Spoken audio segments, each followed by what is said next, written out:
ప్రముఖ తమిళ నటుడు తమిళగ వెట్రి కలగం అనే పార్టీ నాయకుడు టీవీకే పార్టీ నాయకుడు యాక్చువల్గా విజయ్ అనేక సందర్భాల్లో వివాదాస్పదం అవుతూ వస్తూ ఉన్నారు. ముఖ్యంగా రీసెంట్గా ఒక పార్టీని పెట్టి ఆ పార్టీ ద్వారా తొందరలోనే తమిళ రాజకీయాల్లో కూడా తనదంటూ ఒక ప్రత్యేక ముద్ర వేసుకుందామని ఒక ఉర్రూ తొలుగుతున్నటువంటి ఒక నటుడు విజయ్. అనేక సినిమాల్లో ఆయన మనం చూసాం. హీరోయిజాన్ని చూపిస్తూ ముఖ్యంగా విలన్స్ని ఆయన ఎలా చీల్చి చెండాడుతుంటాడో చాలా సినిమాల్లో తెలుగు వాళ్ళు కూడా ఓన్ చేసుకున్నారు కొన్ని సినిమాల్లో.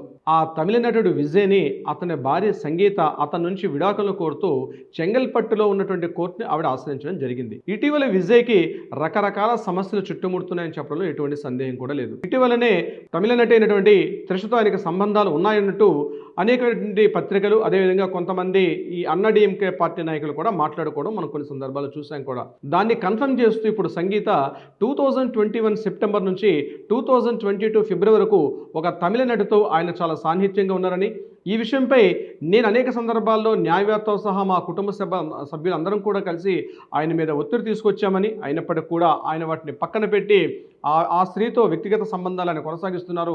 నేను ఆయనతో ఇక జీవితాన్ని కొనసాగించలేను, కాబట్టి నాకు ఆయన నుంచి విడాకులు ఇప్పించండి అని చెప్పి భార్య సంగీత విడాకులు కోరడం కూడా నిన్న చెంగల్పట్టు కోర్టులో ఆవిడ ఫైల్ చేశారు.